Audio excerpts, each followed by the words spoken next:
Welcome back, everybody, to Tactics Ogre.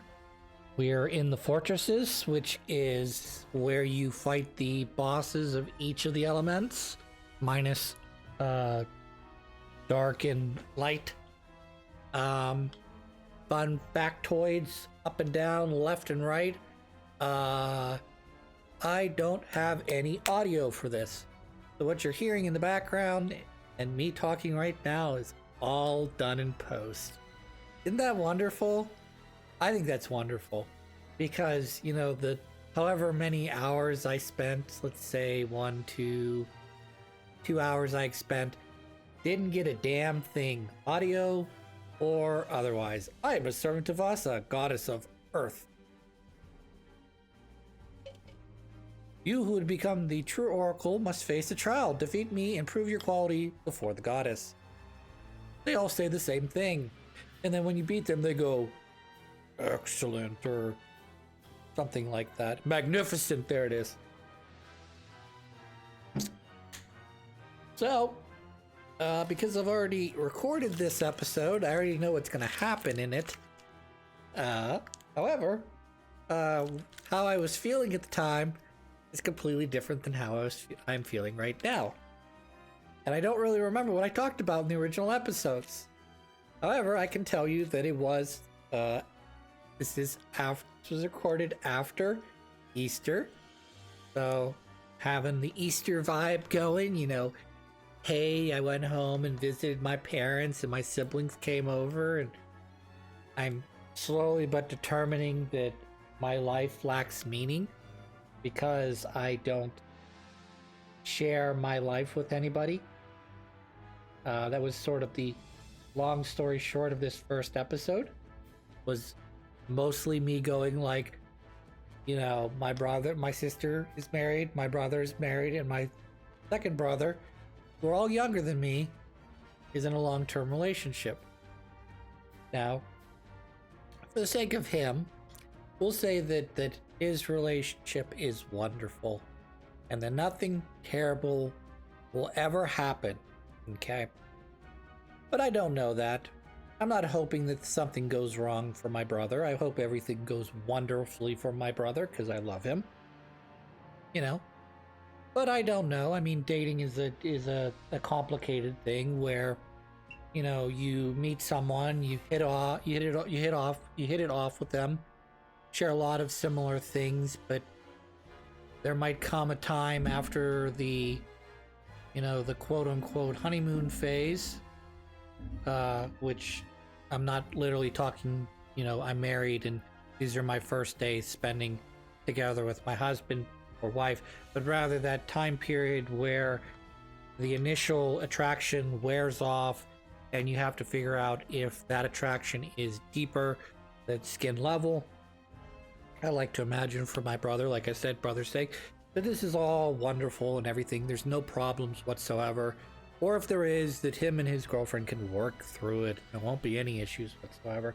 And I, of course, in that episode, remember being sort of a belly button looker and feeling sort of down the fact that I haven't really made an effort, a good effort anyways, to find someone to spend my life with. And I know I've talked about it before, and holidays are becoming increasingly more difficult for me because of that fact, whether it be jealousy or you know, feeling like you're missing something in your life and you're having to be forced to look at, you know, your siblings and go, they have something, they took the risk, they made the effort, and you're not doing that, and you not making the effort is not going to make anything better.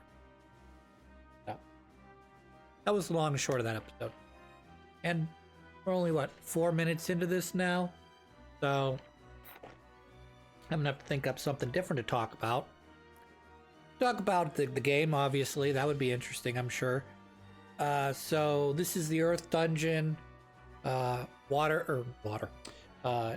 Earth is good against electricity, but bad against wind. I have a lot of wind characters I like to use, including Anselm,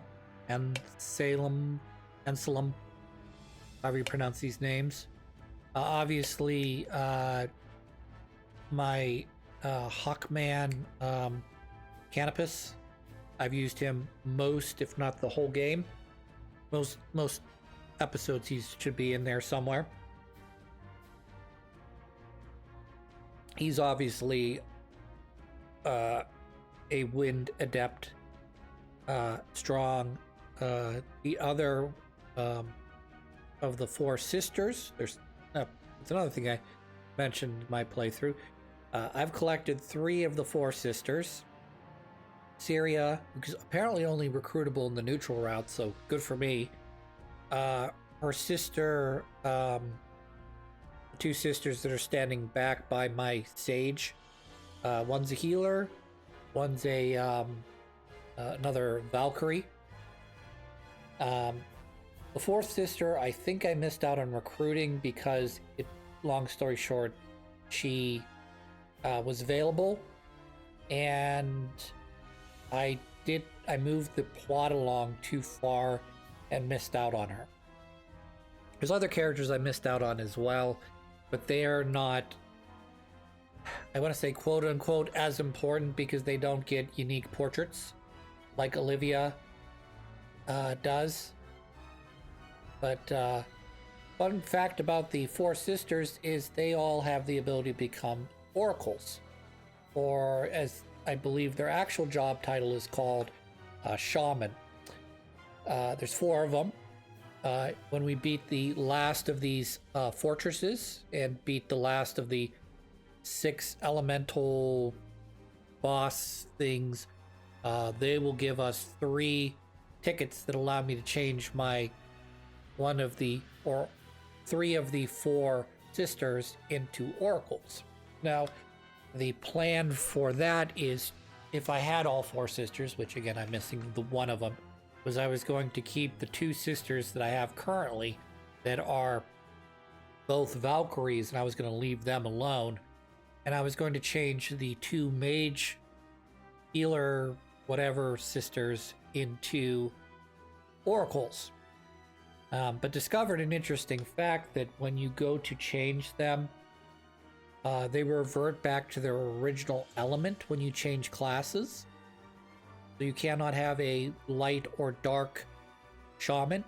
Shaman are based on the 6 elements.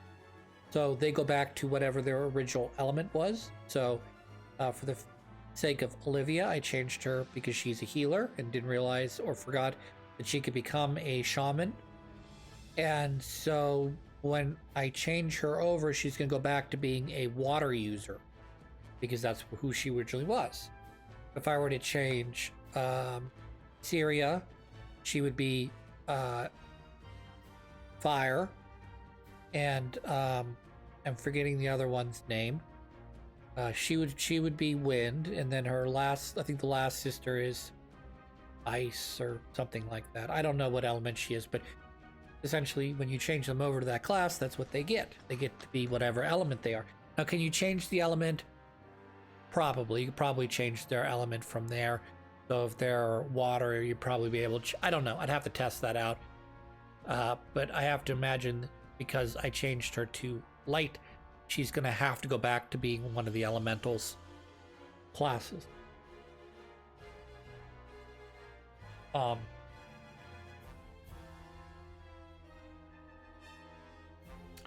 But yeah, I lost, again, not to too heavily belabor this point, but I lost both my voiceover recording and the music.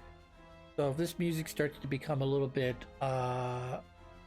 overcooked, mundane, repetitive, the next 4 episodes or so, I apologize. I didn't realize till I got into the final area, which is called the Hanging Gardens, did I realize that there was no physical sound input coming out. There was no sound coming in to my recording device, essentially, which is annoying because that happened at some point when either my OBS or computer updated, or both, and something changed in OBS, or my system files that misaligned the recording that I had set up with what was saved. So it basically recorded the video, which I could tell immediately it recorded the video, because when you're looking at OBS, you can see what it's doing at any given time. And at the bottom, you know, if you see this, there's like a little red mark indicating that you're recording. It says stop recording. I can click on that, turn this off if I wanted to. And then it counts up, you know, from 0, 0, 0, 0 up to however long I record for. So, but I didn't realize, because I wasn't paying attention to the audio mixer, that there was nothing going in to the audio mixer. Wonderful.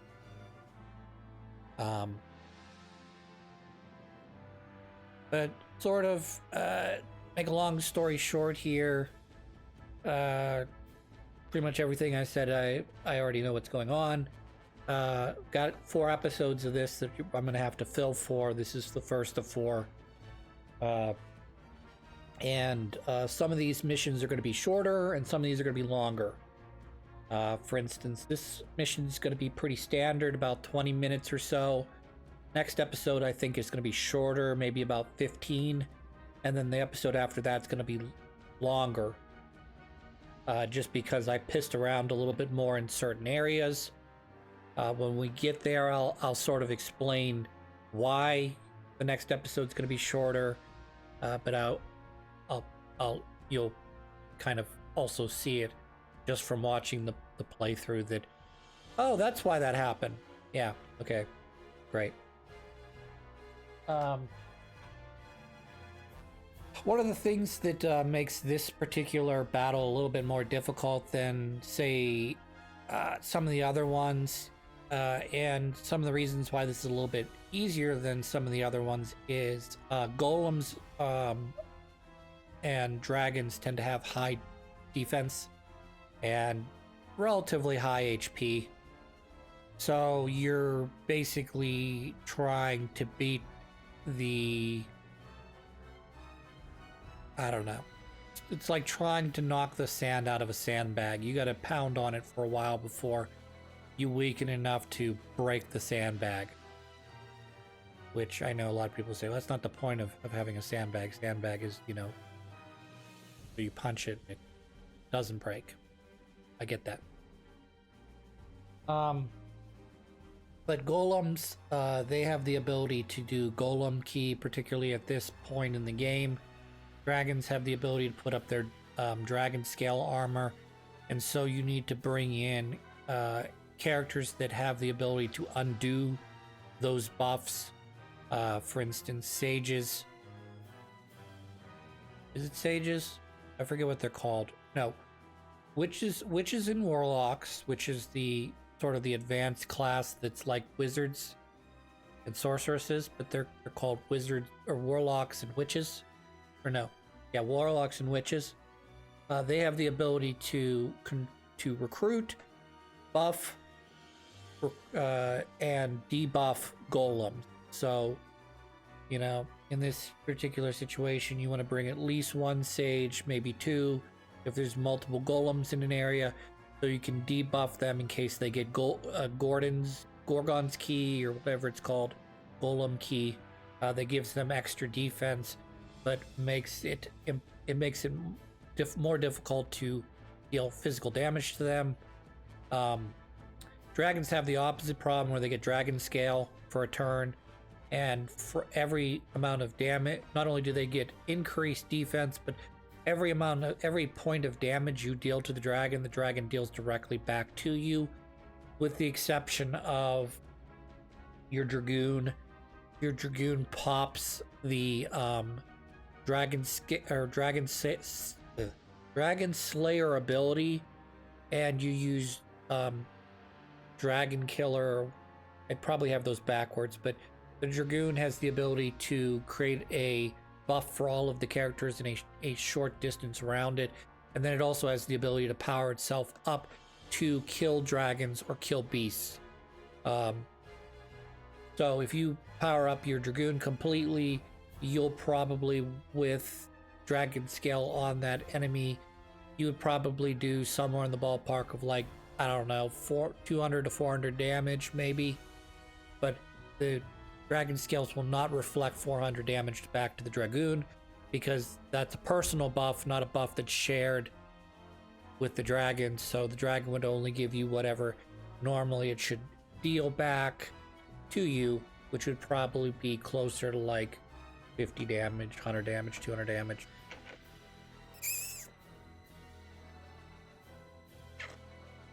And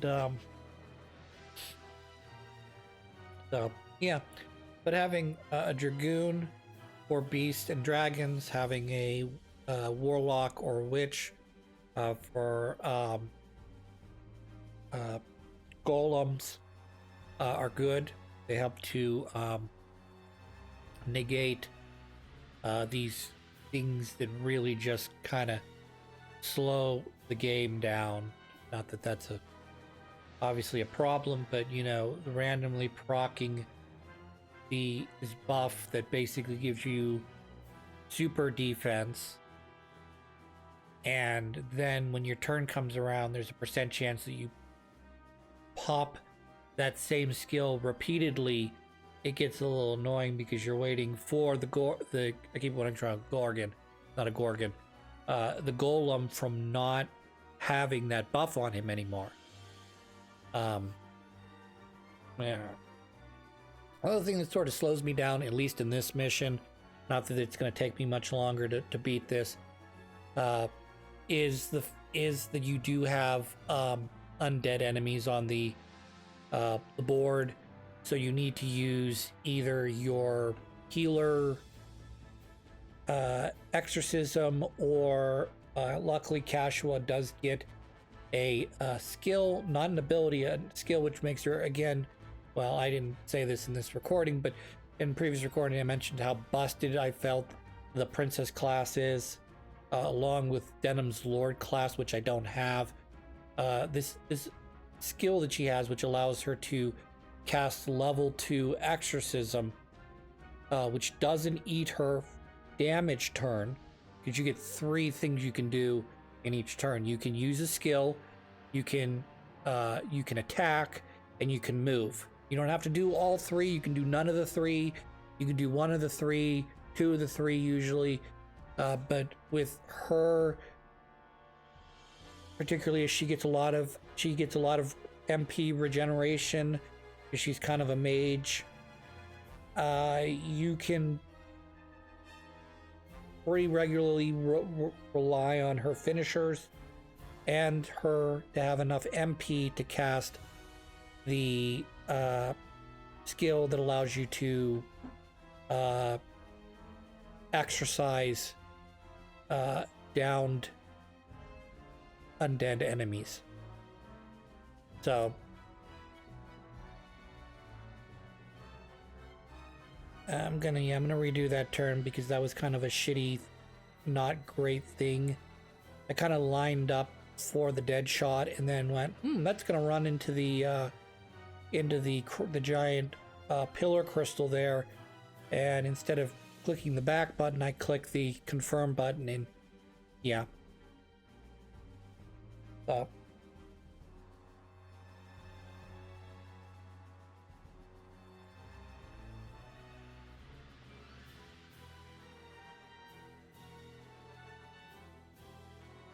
It's I shouldn't say it's odd.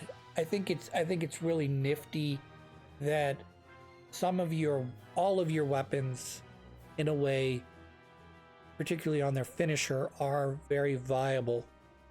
And they're sort of balanced in a way too, because, you know, some of the strongest finishers seem to come off of like weapons that you would not consider being like something you should have as like a main weapon.